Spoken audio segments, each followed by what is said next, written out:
so on, and making very risky loans, relying on the too big to fail doctrine, meaning if we get in trouble, the taxpayer will bail us out, which is just what's happening. Taxpayers now pouring tens of billions of dollars into rescuing Citigroup. Well, these are the advisors who are supposed to fix up the system. Tim Geithner was right in the middle of this. He was head of the New York Federal Reserve, so yes, he was supervising these actions.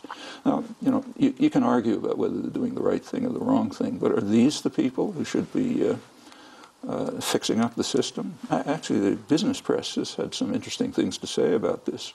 Bloomberg News, main business press, had an article in which they reviewed the records of the people who Obama invited to his economic summit. I think it must have been last November or December. They just reviewed the record. I think there were a couple of dozen of them. People on the, people like, say, Stiglitz, Krugman, they were never even allowed close to it, let alone anyone from the left, or labor and so on, given token representation. So they went through the records and they concluded that these people should not be invited to fix up the economy. Most of them should be getting subpoenas because of their record of accounting fraud, malpractice, and so on, and helping bring about the current crisis. Professor Noam Chomsky. We'll continue the conversation in a minute. If you'd like a copy of today's show, you can go to our website at democracynow.org. Stay with us. This is Democracy Now!, democracynow.org. That was Bob Marley. So much trouble in the world. I am Amy Goodman as we return now to my conversation with Noam Chomsky about the economic crisis and how the Obama administration's handling it. Why do you think Obama chose to surround himself? Because those are his beliefs. I mean, his support comes from his constituency is basically the financial institutions. Just take a look at the funding for his campaign. I mean, the final figures haven't come out, but we have preliminary figures, and it seems to be mostly financial institutions. I mean, the financial institutions preferred him to McCain. They're the main funders for both parties, main core funders for both parties, but considerably more to Obama than McCain. We can learn a lot from campaign contributions. In fact, one of the best predictors of policy around is Thomas Ferguson's investment theory of politics, as he calls it, a very outstanding political economist, which essentially, to say it in a sentence, he describes elections as occasions in which groups of investors coalesce and invest to control the state.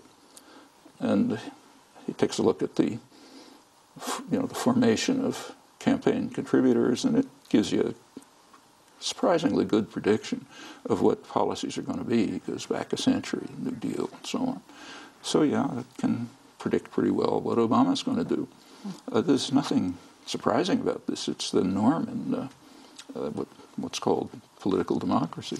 Would you have let Citibank, would you have let Citigroup, would you have let the AIG fail?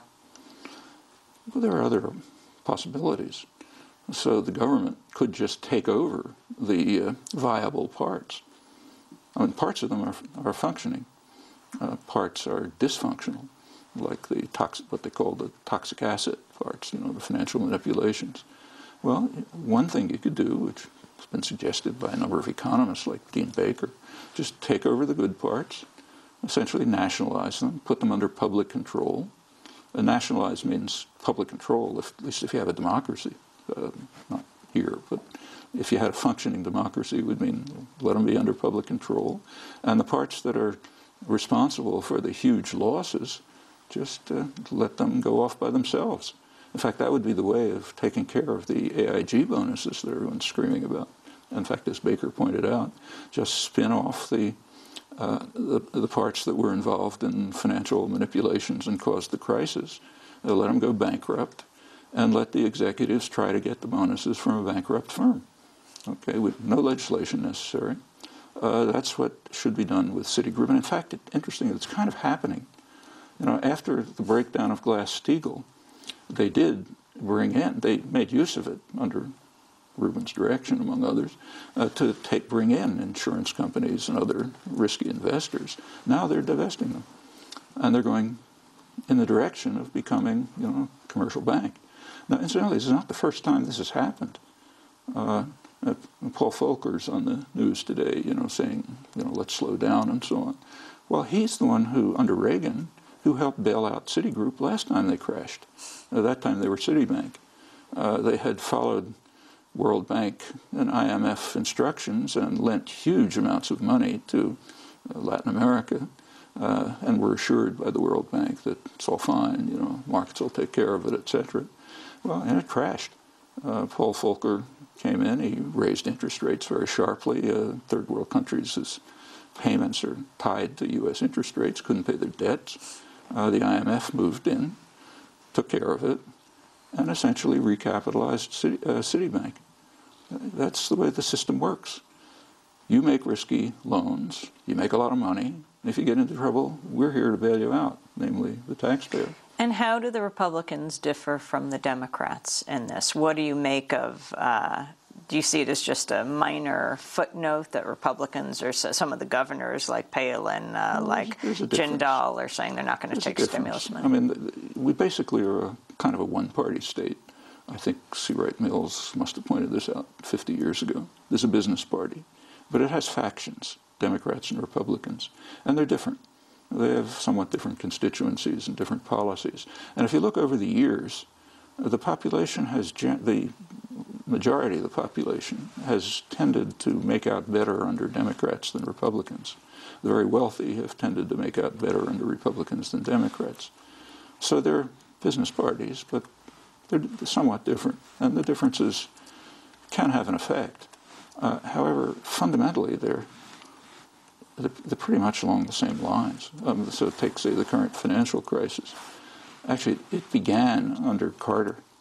The late Carter administration is the one that was pushing for financialization of the economy, huge growth of speculative financial capital, deregulation, and so on. Reagan carried it much further, and Clinton continued it. And then with Bush, it kind of went off the rails. So there are differences, but differences within a pretty narrow spectrum.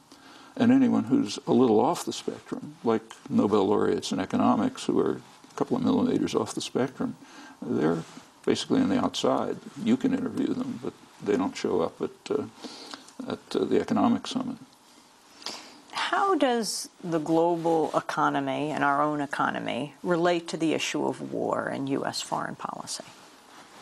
Well, actually, you had a pretty good interview with Joseph Stiglitz about that a couple of months ago, in which he discussed the relationship he was talking about the Iraq War.